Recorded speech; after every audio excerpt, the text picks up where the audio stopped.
La primera carta del apóstol Pablo a los Corintios, en el capítulo 3, versículo del 1 al 3, dice la escritura, en la versión NBI: yo, hermanos, no pude dirigirme a ustedes como a espirituales, sino como a inmaduros, apenas niños en Cristo. Les di leche porque no podían asimilar alimento sólido, ni pude todavía, pues aún son inmaduros. Mientras haya, escuche usted bien, mientras haya entre ustedes celos y contiendas, ¿no serán inmaduros? Vemos cómo la escritura le dice a Pablo, o Pablo a través de la escritura nos dice: mire, hermanos, yo me dirijo a ustedes como a no pude dirigirme a ustedes como a qué, como a espirituales, sino como a inmaduros. ¿Por qué? Porque todavía hay ¿qué? Celos y contiendas.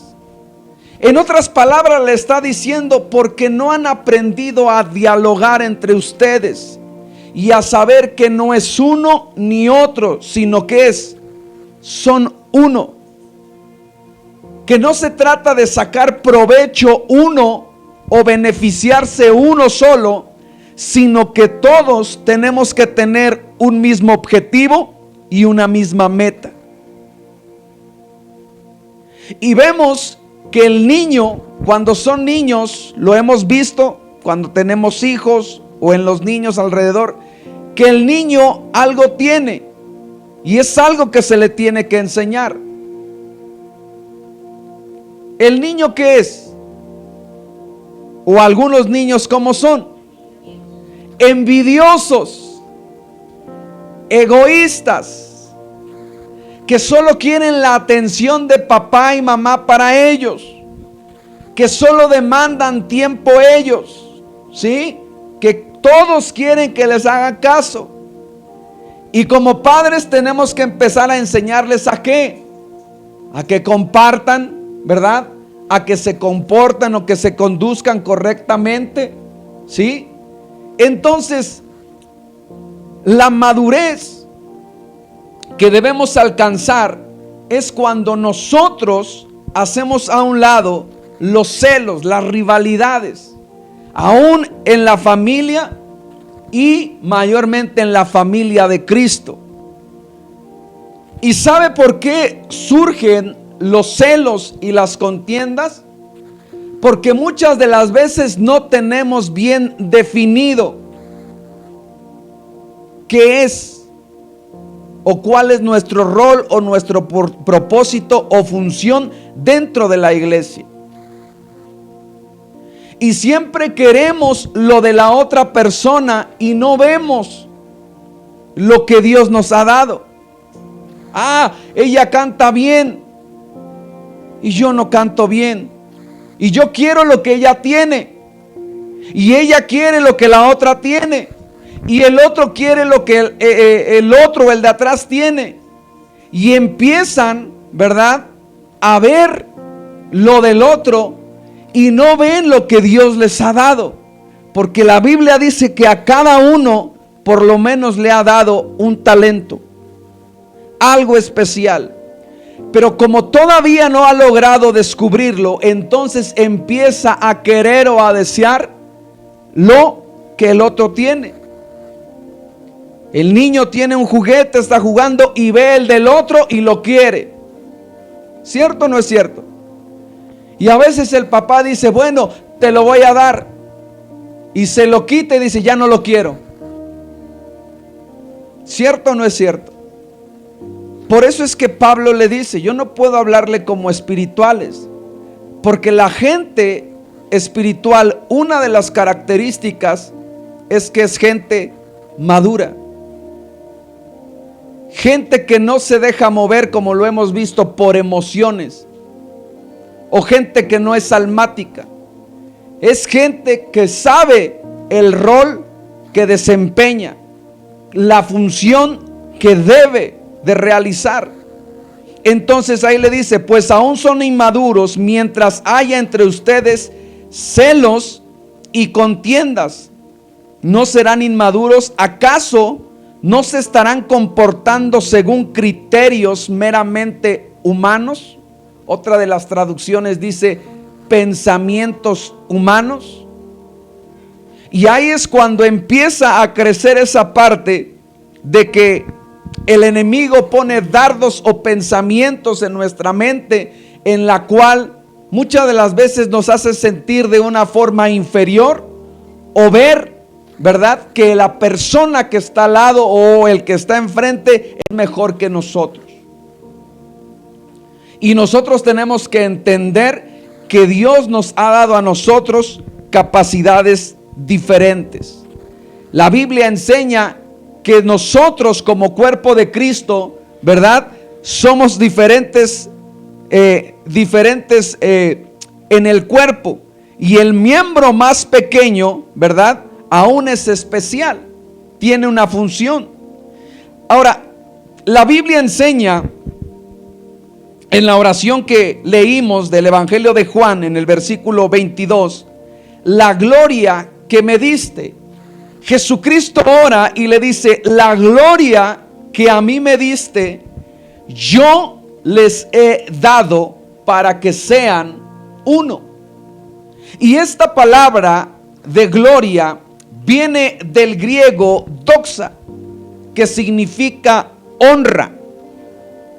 Y en otra definición es tener reputación.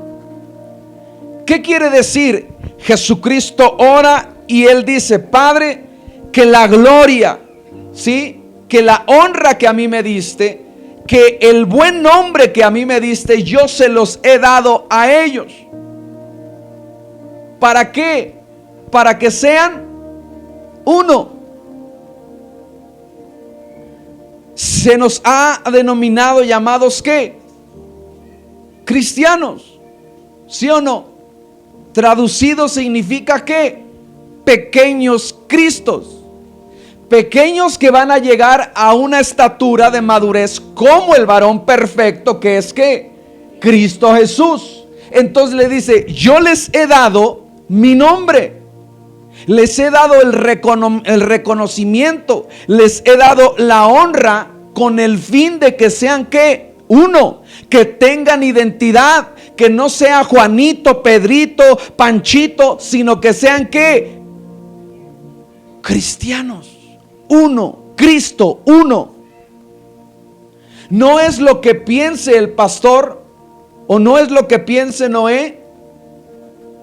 ¿Qué es lo que pasa cuando, por ejemplo, mis hijos tienen algún rasgo o ven que tienen a una parte de mí y dicen, ay, ahí está el Noecito, ¿verdad? Toda la cara del Noecito, ahí está saliendo. Hasta se enoja igual que Noecito. Y le empiezan a dar ¿qué? Una identidad. De esa forma, Dios nos dio un nombre para tener una ¿qué? Identidad. Y no se tiene usted que, ni yo, nos tenemos que estar comportando como otros, sino, Pablo dice, sed imitadores de mí como yo lo soy de Jesucristo. A quien debemos imitar y a quien nos debemos de parecer es a Cristo. ¿Sí? Y Él le dice, la gloria, la honra, ¿verdad? La reputación, el nombre que tú me has dado, yo se los he dado a ellos. Ahora, dentro de la gloria, ¿verdad? Hay muchas cosas en las cuales nosotros disfrutamos. Porque a la iglesia les dio esa reputación. Y junto con la reputación, usted sabe que nos dio autoridad. La Biblia enseña cuando Jesús oró por los discípulos, los seguidores, aquellos que decidieron seguir a Cristo, ¿verdad? Les dio autoridad sobre los espíritus inmundos. ¿Sí? Les dio también poder y autoridad y le dijo, ustedes impondrán manos sobre los enfermos y ellos sanarán, ¿verdad? Los seguirán, estas señales los seguirán, echarán fuera demonios, hablarán en nuevas lenguas, pondrán manos sobre los enfermos y sanarán, hollarán serpientes y escorpiones y nada les hará daño, tomarán cosa mortífera y no les hará daño. Y eso lo podemos hacer solo porque tenemos la gloria, la reputación, la honra de ¿quién? De Jesucristo.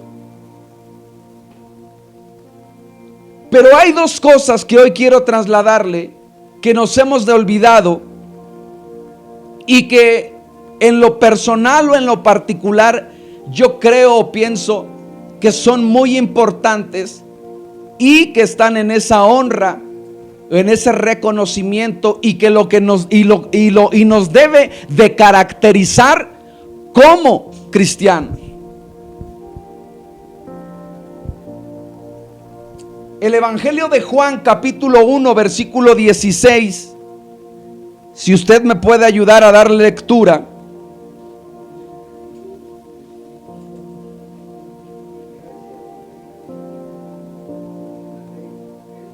Sí, el versículo 16. Porque de su plenitud recibimos todos gracia sobre gracia. Mire lo que dice la traducción NBI: de su abundancia todos hemos recibido una bendición inmerecida tras otra. Dentro de esa gloria, cuando tú y yo venimos a Cristo, Él no nos juzgó, Él no nos condenó, sino Él nos dio una bendición inmerecida, una tras otra, gracia sobre gracia. Y de esa misma manera nosotros como hijos de Dios nos debemos de comportar.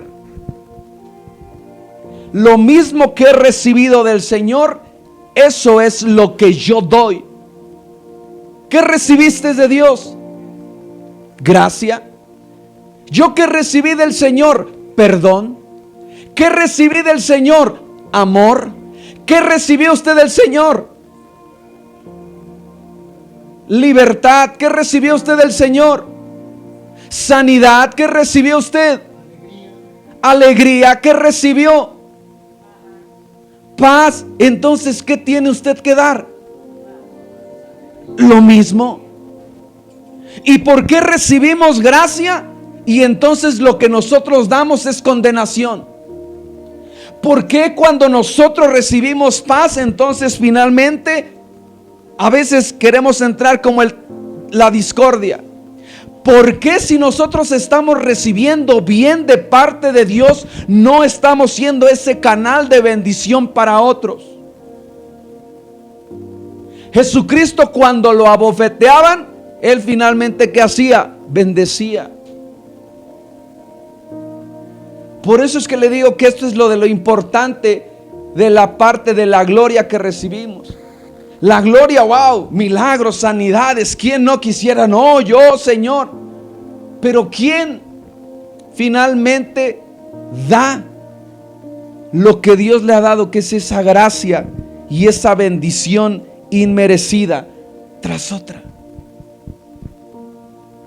¿Cuántas veces Dios te extendió la mano bendiciéndote? Muchas. Y a veces no somos capaces de bendecir o ayudar. Por eso es que podemos ver aquí esa gloria, es que de gracia recibimos, de su abundancia, de su plenitud. ¿Y es porque fuéramos buenos? ¿Es porque nos los merecemos? Lo dice aquí, no. Es la gracia, eso es un regalo de parte de Dios para nuestra vida. Y si somos bendecidos de esa forma, ¿por qué no hacerlo para con otros? Y es que a veces queremos actuar de esa manera. Él me hizo mal, entonces finalmente yo le devuelvo ¿qué? El mal. Pero Dios te dice, si te hacen mal, tú vas a devolver ¿qué? Con bien. Pero ¿por qué si él no se lo merece? Ella no se lo merece. Pero de mí recibiste gracia. De mí recibiste. Y como a mí me representas, tú tienes que dar lo que recibiste de mí. Venía manejando mi hijo y vio unos camiones muy bonitos, llamativos, y que decía, wow, mira qué camiones. Y eran de los militares, ¿sí? Y tenía ahí el anuncio y decía, wow, con razón están bien bonitos. Le digo, ¿y quién crees que se los dio? Pues el gobierno, ¿no? Porque es la parte que representan, ¿sí? Ahora, ¿qué quiero trasladarle? Que usted y yo, como representantes de Dios, ¿quién es el que nos va a dar? Porque lo representamos. ¿Y qué vamos a recibir de Él?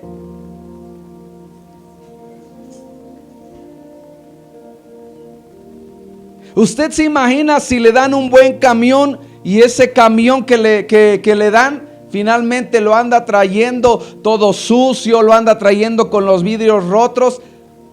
¿Qué dirá? Mira cómo anda, como lo vemos hoy con la parte de las patrullas. Miren cómo andan trayendo las patrullas. ¿Y representan a quién? ¿A ellos? ¿A quién representan?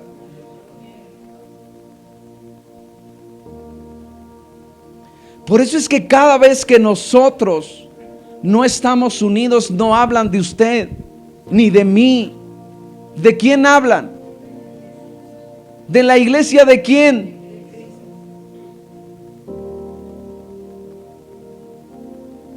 Por eso es que cuando nosotros, no es que no tengamos diferencias, las vamos a tener, pero en esa diferencia o en esas diferencias, ¿sí?, nosotros sabemos dialogar, nosotros sabemos comunicar y expresar, y nosotros sabemos perdonar, nos vamos a mantener como unidos. Cuando mi esposa y yo, cuando subimos alguna foto a las redes sociales o estamos ahí, nos dicen, qué bonito matrimonio, ¿sí? Pero ellos no saben cuántas peleas hemos tenido.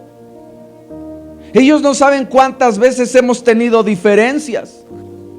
Ellos no lo saben. ¿Qué es lo que hace un matrimonio sólido y con muchos años?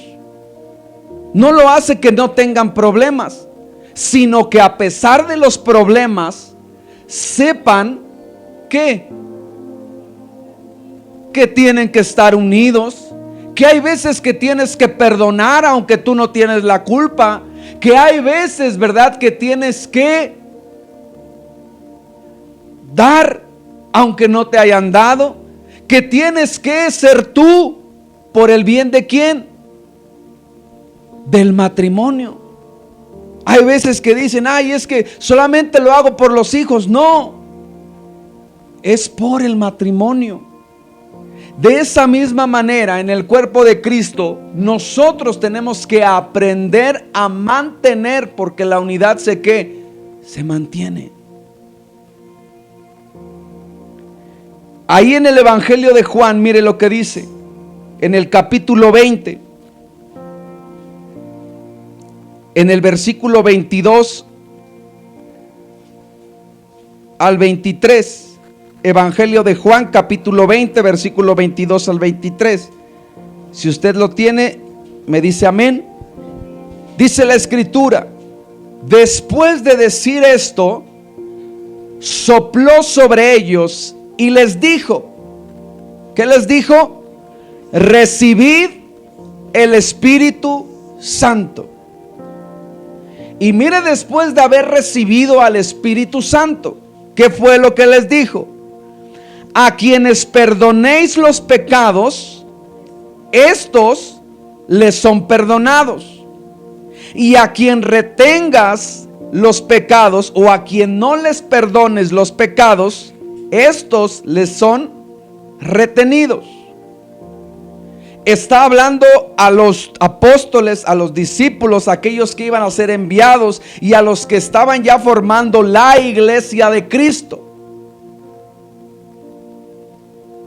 Piense por un momento, ¿qué hubiera pasado si antes de que soplara el Espíritu Santo y se lo diera a los discípulos, les dijera: a quien tú les perdones los pecados,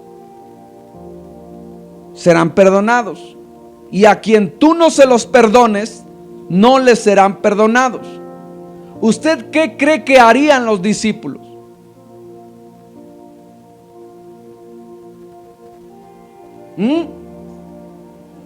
Conociéndolos, mire, Pedro le voló la oreja a un guardia. Otros, cuando fue Jesús a predicar, le dijo: Señor, ¿quieres que oremos y descienda fuego sobre ellos y los consuma? Nada más para que se dé cuenta el tipo de gente con el cual Jesús se rodeaba. Ahora, para soltar un poder como esto, por eso que fue necesario que le dijo primero, o primero fue necesario que soplara, o que ellos tuvieran ¿a quién? Al Espíritu Santo. Porque una de las cosas, o una de las evidencias o resultados de tener al Espíritu Santo en tu vida, ¿cuál es? El fruto. ¿Y cuál es? Amor.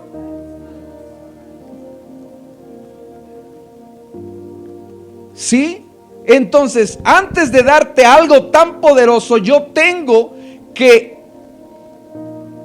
poner sobre tu vida o en tu vida a alguien que te dirija, porque tal poder no vas a tener la capacidad de usarlo correctamente. Necesitas al Espíritu Santo, al amor, para que a pesar de que te hagan algo, tú puedas perdonar.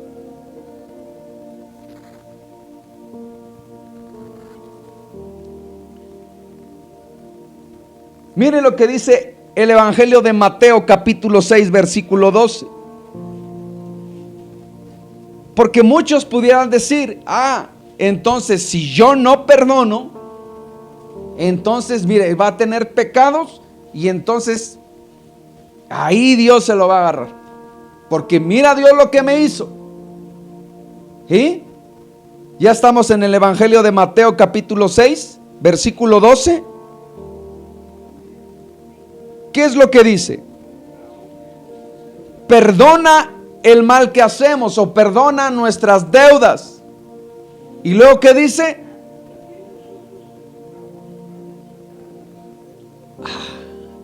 Y perdona nuestras deudas como así nosotros perdonamos a nuestros deudores.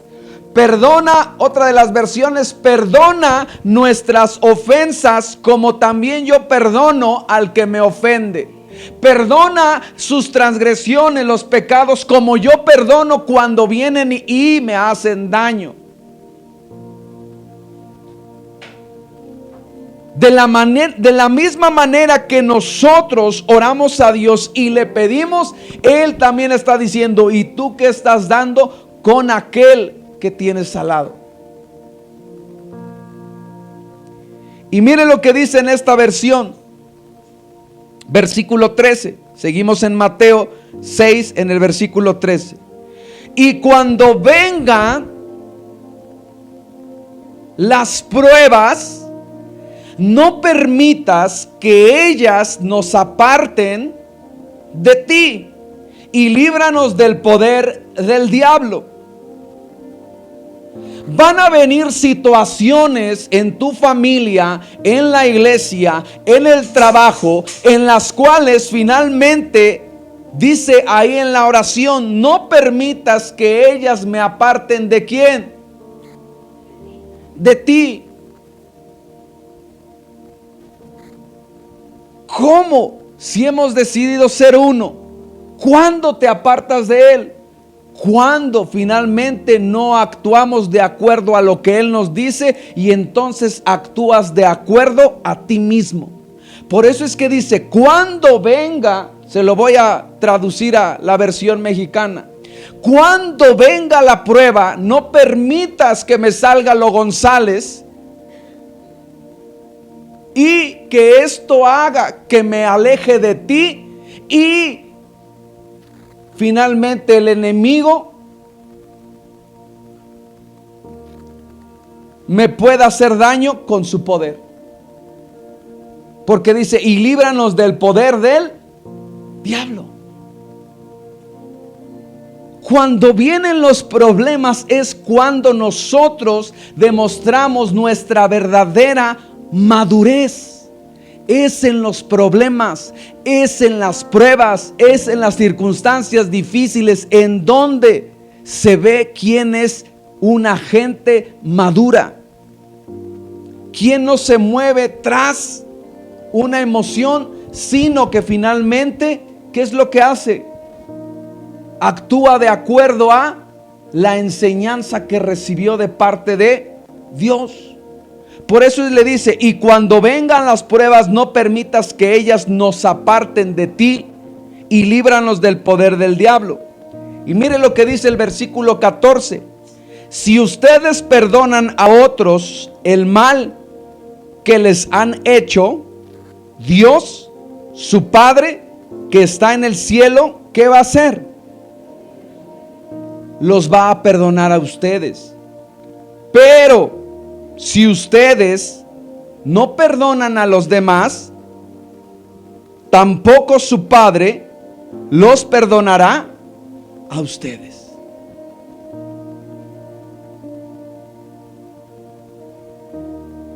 Es la parte de ¿qué? De la unidad. Y de decir, tienes que pasar por alto la ofensa, porque en alguna otra ocasión tú también ofendiste y yo te perdoné. Por eso es que les dice, no permitas que ese encuentro, que esa situación haga que yo me aparte de ti. Por eso es que son necesarias, o en la unidad es cuando ahí se prueba que quién es verdaderamente maduro, o como lo vimos, quién todavía tiene que celos y todavía contiende porque no ha alcanzado ¿qué? La madurez. El Evangelio de Juan capítulo 14, en el versículo, vamos a leerle el versículo 10 y luego el versículo 23. Evangelio de Juan capítulo 14 versículo 10 dice: ¿no crees que yo y el Padre somos uno? Y a los discípulos les dijo: lo que les he dicho no lo dije por mi propia cuenta. Yo solo hago lo que el Padre quiere que haga. Él hace sus propias obras por medio de mí.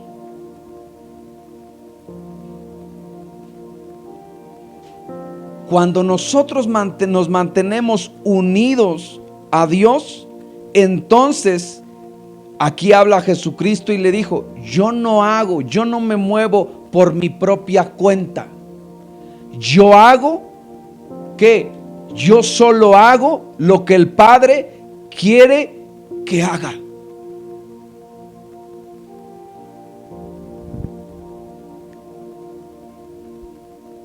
Y ahí, en los problemas, ahí, mire, por ejemplo, si yo tuviera un altercado con la hermana, ¿qué cree que el Padre me diría que hiciera yo?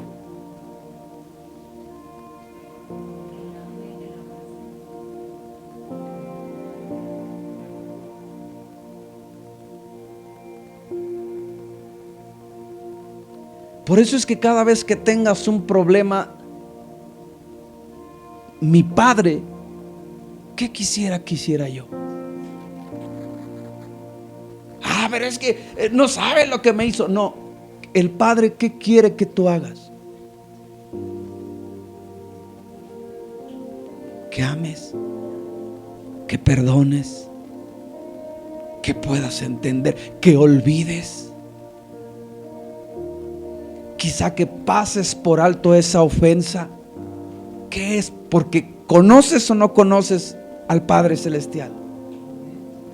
Lo conocemos y sabes lo que Él quiere. ¿Lo sabemos o no lo sabemos? Hoy ya mi hijo más de grande agarran y luego a veces me dicen, cuando ve una situación, ya no hagan enojar a mi papá. Y luego salta mamá, ¿verdad? Y dice, nadie lo está haciendo enojar. Sí, porque ya saben lo que a él le molesta y lo hacen. ¿Por qué?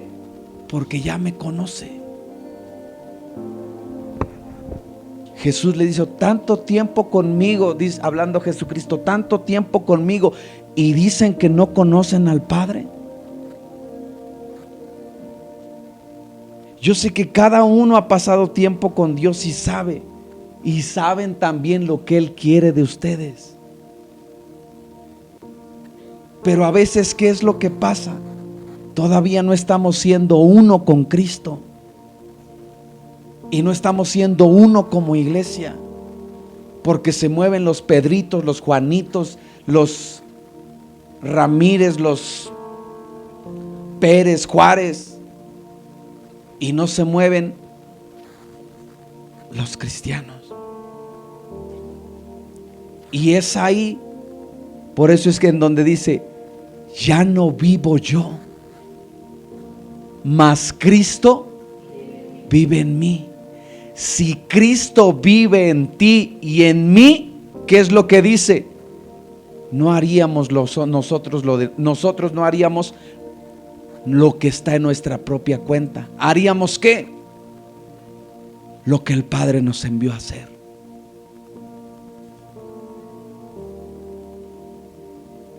¿Y en dónde va a ser?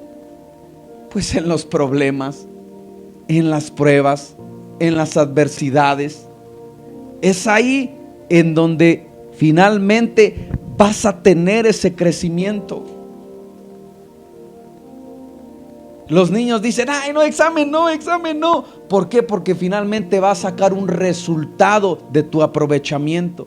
¿Y sabes lo que o por qué vienen las pruebas? Vienen como secuencia de decir, vamos a ver qué tanto has crecido. Vamos a ver qué tanto has madurado. Vamos a ver qué tanto has avanzado. Por eso, mire lo que dice el 23, Juan 14, 23. Y respondió Jesús y le dijo, el que me ama, mi palabra guardará, y mi Padre le amará, y vendremos a él y haremos morada con él, o haremos habitación. Si tú haces lo que Él quiere, y respondió Jesús, el que me ama va a guardar mi palabra, va a hacer mi palabra. Y entonces vamos a venir el Padre y yo y haremos ¿qué? Una morada, una habitación. Y entonces ahí ya vamos a hacer ¿qué? Uno. Porque nosotros ¿qué? Obedecemos. Efesios capítulo 4, versículo 12 en adelante.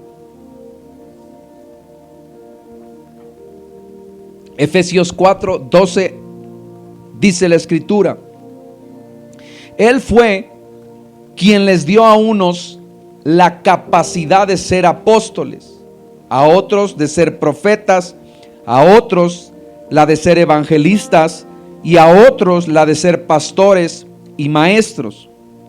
Hizo esto para que todos los que formamos la iglesia, que es su cuerpo, estemos capacitados para servir y dar instrucciones a los creyentes. Así seremos un grupo muy unido y llegaremos a tener todo lo que nos falta. Seremos perfectos como lo es Cristo, por conocer al Hijo de Dios y por confiar en Él. Versículo 14, ya no seremos como niños, que ahora piensan una cosa y más tarde piensan otra, y que fácilmente son engañados por falsas enseñanzas de gente astuta que recurre a toda clase de trampas.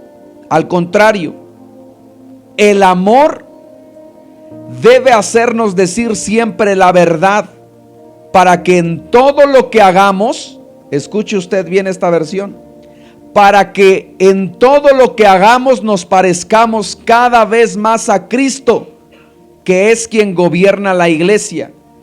Cristo es quien va uniendo a cada miembro de la iglesia según sus funciones y quien hace que cada uno trabaje en armonía para que la iglesia vaya creciendo y cobrando más fuerza por causa del amor.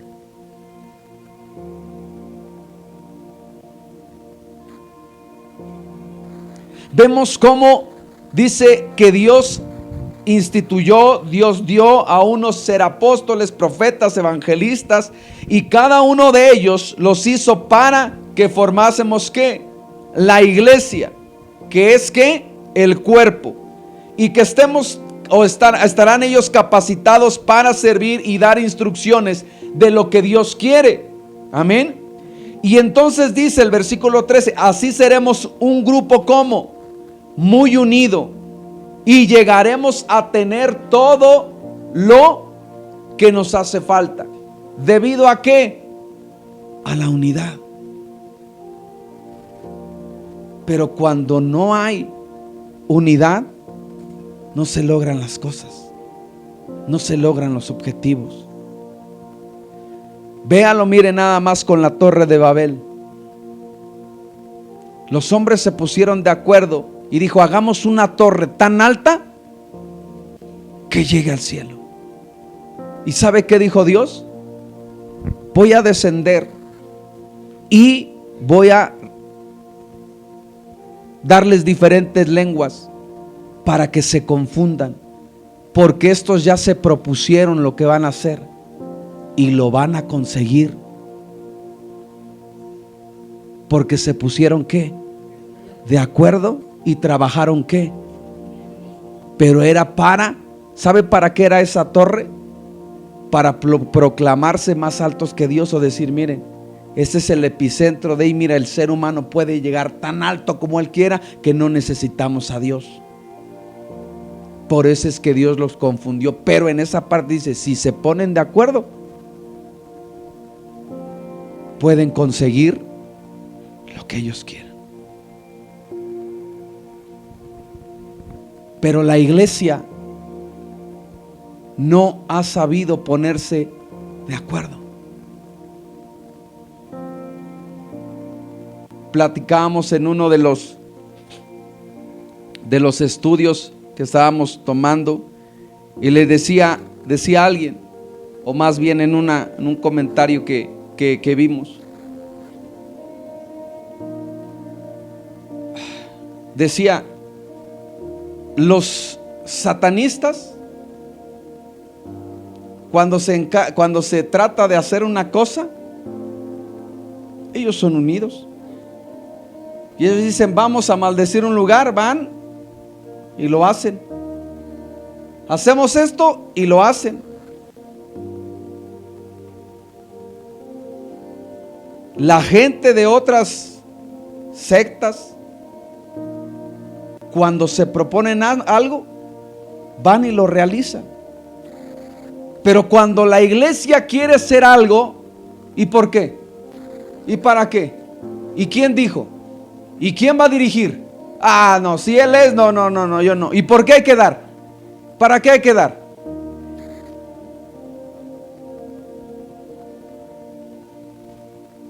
Porque no ha comprendido esta parte. Lo que dice, que finalmente cuando estemos unidos llegaremos a tener todo lo que nos hace falta. Y vuelvo a repetir, no solamente es en el ámbito de la iglesia, sino aún en la familia. Si una familia se organiza, mantiene su casa limpia. Esto tú, esto allá, y la mantenemos. Oye, y si, decían mis hijos ahora vamos a juntar para ir ahora de vacaciones a otro lado. Pues júntenle, si se ponen de acuerdo y le va echando cada uno al cochinito. Si se juntan, lo van a lograr. Pero una de las cosas que ha detenido a la iglesia es la falta de unidad. Y ya ni hablo a nivel más largo, porque finalmente cuando decimos hay un evento, ¿y por qué lo hace? ¿Y de quién es? ¿De qué él? ¿Por qué? Porque no hay ¿qué? Unidad. Mire lo que dice aquí. Ya no seremos como niños que piensan una cosa y más tarde otra. Al contrario, el amor debe hacernos decir siempre la verdad para que en todo lo que hagamos nos parezcamos más ¿a quién? A Cristo. El amor debe hacernos decir que siempre la verdad, y nos debemos de conducir en todo lo que hagamos, nos debemos de parecer a Cristo. Amén. Filipenses 3:10, rápidamente, mire lo que dice la escritura. Por eso lo único que deseo es conocer a Cristo, es sentir el poder de su resurrección, sufrir como Él sufrió y aún morir como Él murió. Y espero que Dios me conceda resucitar de los muertos. Filipenses 3:12 dice: con esto no quiero decir que yo haya ya logrado ya hacer todo lo que les he dicho, ni tampoco que ya sea yo perfecto, hablando el apóstol Pablo. Pero sí puedo decir que sigo adelante, luchando por avanzar o alcanzar, esa meta. Pues para eso me salvó Jesucristo. Hermanos, yo sé muy bien que todavía no he alcanzado la meta, pero he decidido no fijarme en lo que ya he recorrido, sino que ahora me concentro en lo que me falta por recorrer. Así que sigo adelante hacia la meta para llevarme el premio que Dios nos ha llamado a recibir por medio de Jesucristo. Versículo 15. Todos los que ya hemos progresado mucho en nuestras vidas cristianas debemos pensar de esta manera. Y si alguno de ustedes piensa de esta manera, de diferente manera, esto lo hará ver a Dios con claridad. Hablando el apóstol Pablo a la carta a él a Filipenses, él le dice: no tengo que jactarme yo en la carne, no tengo que jactarme yo en los logros, en quién soy. Cuando usted lee el contexto, él dice: fariseo, circuncidado, enseñado a los pies de Gamaliel. Pero todo eso yo lo tengo por basura con tal de conocer a Cristo. ¿Sí? Y lo que yo he avanzado, ¿sí? No estoy diciendo: wow, mire mis logros, mire hasta dónde estoy. Sino ¿qué es lo que yo hago? Yo continúo esforzándome.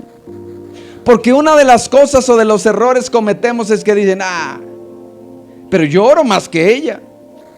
No, pero yo alabo mejor que él.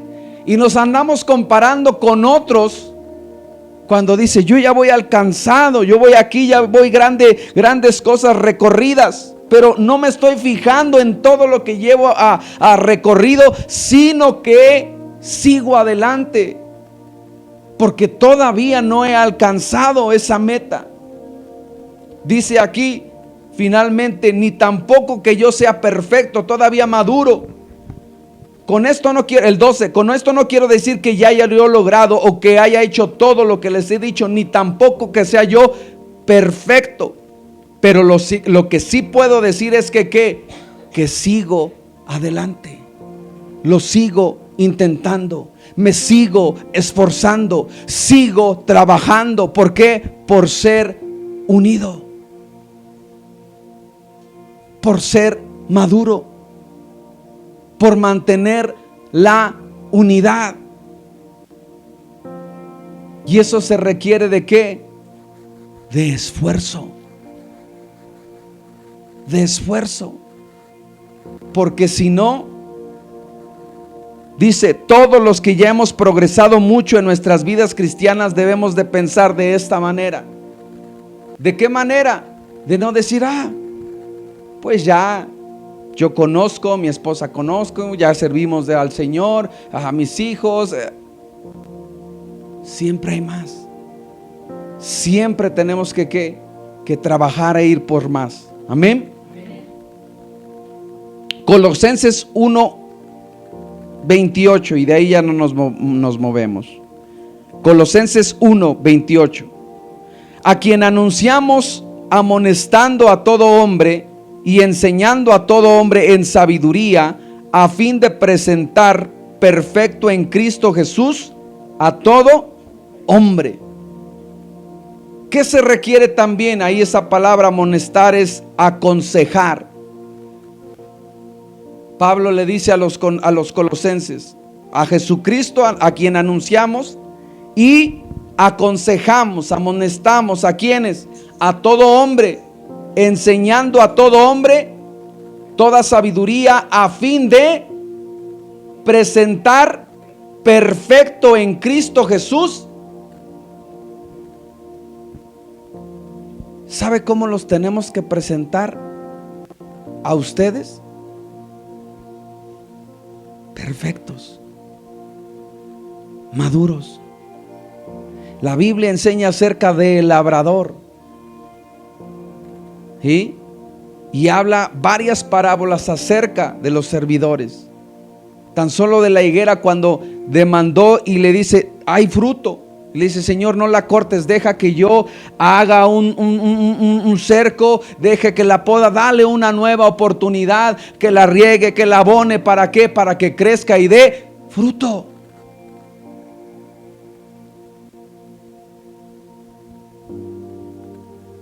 A veces nos dicen en la consejería o en la parte, pastora, a veces nos dice, es esto, hay tal problema, hay tal situación.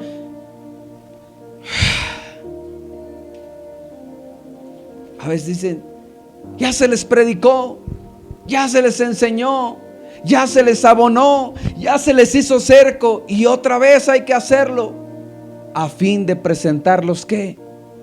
Maduros en Cristo.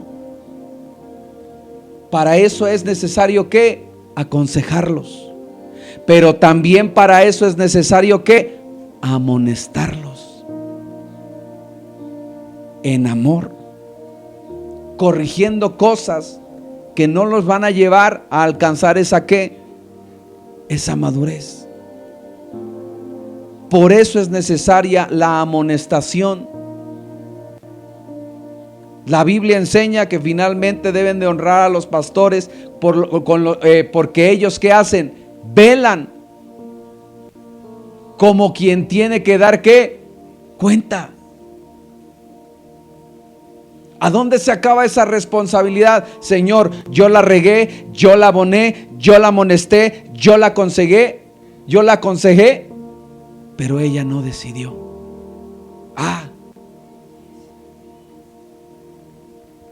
Pero ya no es en mí. Por eso es que dice ahí Colosenses, a quien anunciamos, que es a Jesucristo, lo anunciamos aconsejando, amonestando y enseñando con sabiduría, no humana, sino divina, a fin de presentar maduros en Cristo Jesús a todo hombre. Deben de alcanzar esa madurez. Colosenses 2:2, mire lo que dice: para que sean alentados sus corazones y unidos en amor alcancen todas las riquezas que proceden de una plena seguridad de comprensión, resultando en un verdadero conocimiento el misterio de Dios, es decir, de Cristo. Para que sean alentados sus corazones, ¿y qué dice ahí? Y unidos en amor, ¿qué va a pasar? Alcancen todas las riquezas que proceden de la plena seguridad de la comprensión. Porque cuando no hay unidad y unidad en amor, no vamos a alcanzar ¿qué? Las riquezas del conocimiento, de la plenitud, lo que vimos de la gloria de Dios. Porque todo radica ¿en qué? En la unidad. ¿Y sabe por qué la iglesia se está perdiendo de tantas riquezas? Porque no ha sabido el poder de la unidad en amor. Colosenses 3:8, mire lo que dice: pero ahora desechad también vosotros todas esas cosas: ira, enojo, malicia, maledicencia, lenguaje soez de vuestra boca. No mintáis los unos a los otros, puesto que habéis desechado al viejo hombre con sus malos hábitos o hechos, y os habéis vestido del nuevo hombre, el cual se va ¿qué?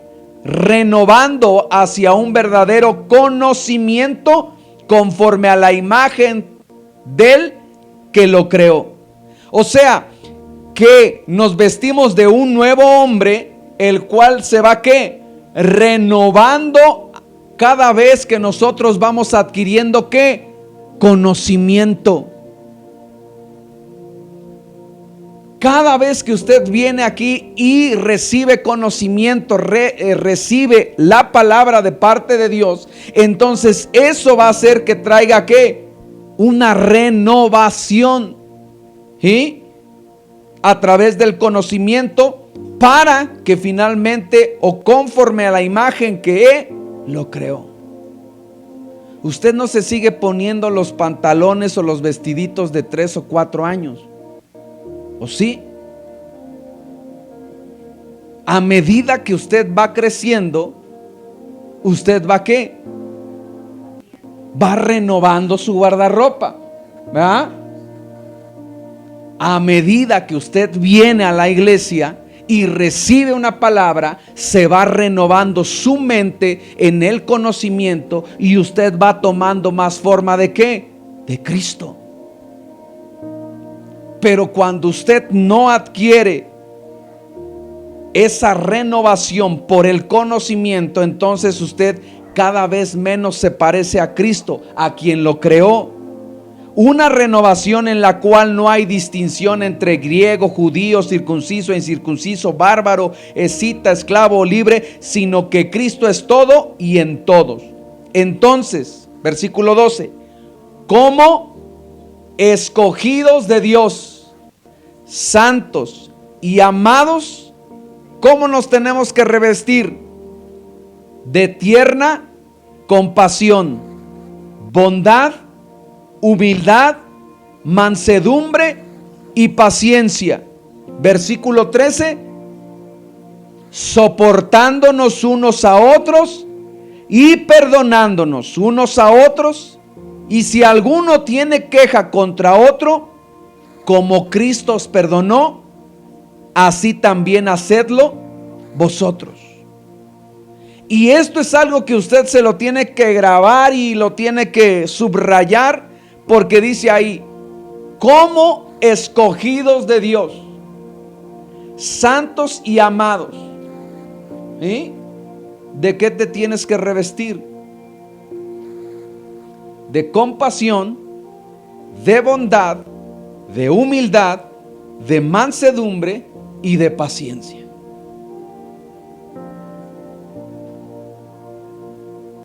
Cuando tú no te revistes de tierna compasión, de bondad, de humildad, de mansedumbre, y no tienes paciencia, entonces no vas a soportar, no vas a perdonar y te vas a quejar.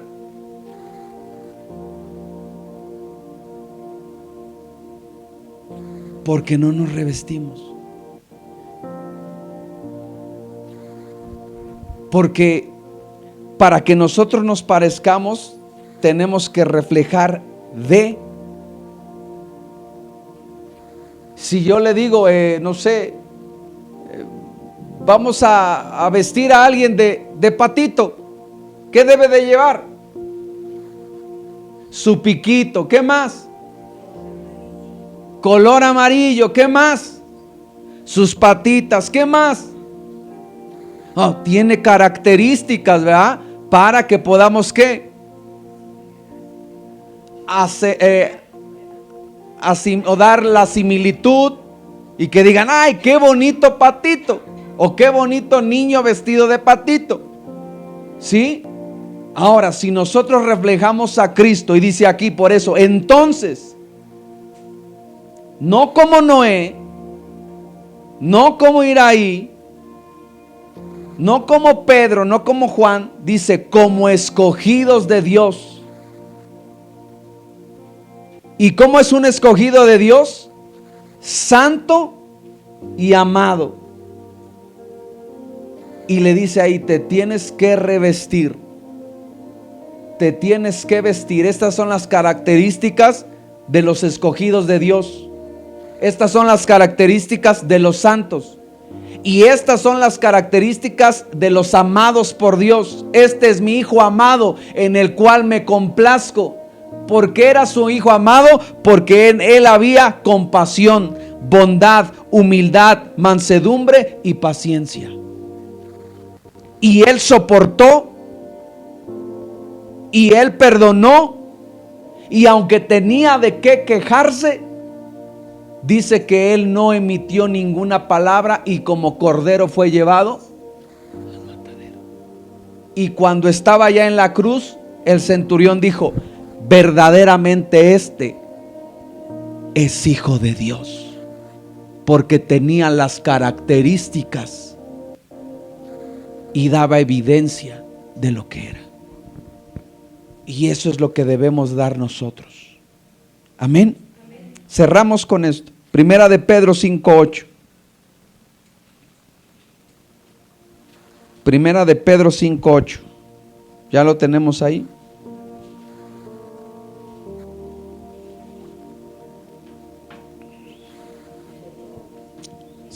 Ahí. Porque muchas de las veces, mire, había yo leído esta escritura y mucho lo habíamos, hasta si le digo usted se la sabe. Primera de Pedro 5:8. ¿Qué dice?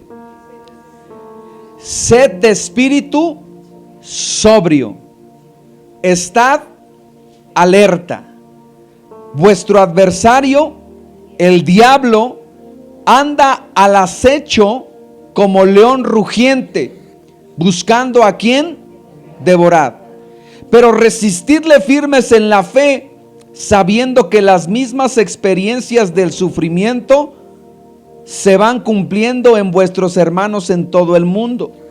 Y después de que hayáis sufrido un poco de tiempo, el Dios de toda gracia, que os llamó a su gloria eterna en Cristo, Él mismo os perfeccionará y afirmará, fortalecerá y establecerá. Y sobre todas estas cosas, vestíos de amor, que es el vínculo de la unidad, y que la paz de Cristo reine en vuestros corazones, a la cual en verdad fuisteis llamados en un solo cuerpo, y sed agradecidos.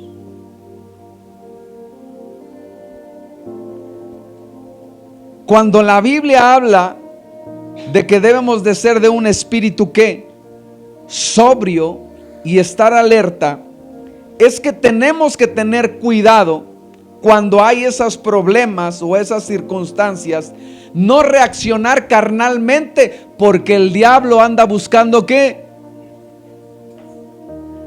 ¿A quién devorar? ¿Qué come el león?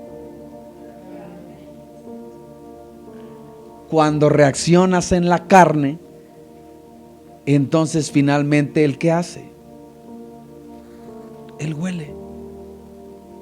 Por eso es que dice, sean de espíritu sobrio y estén ¿qué? Alertas.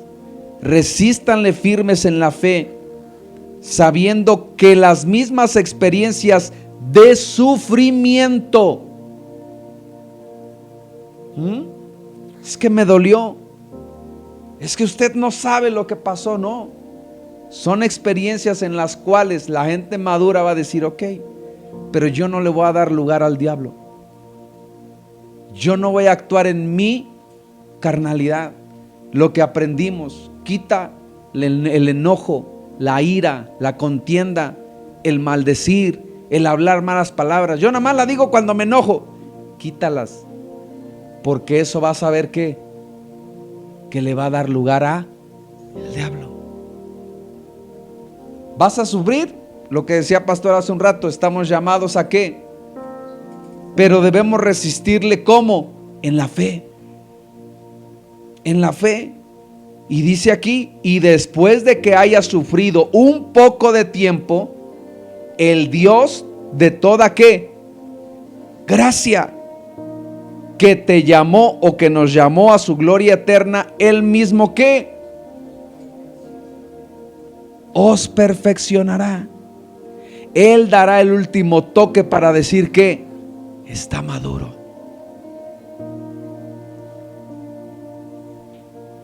El que corta, ¿verdad?, o el que desprende los frutos, sabe cuando una fruta está ¿qué?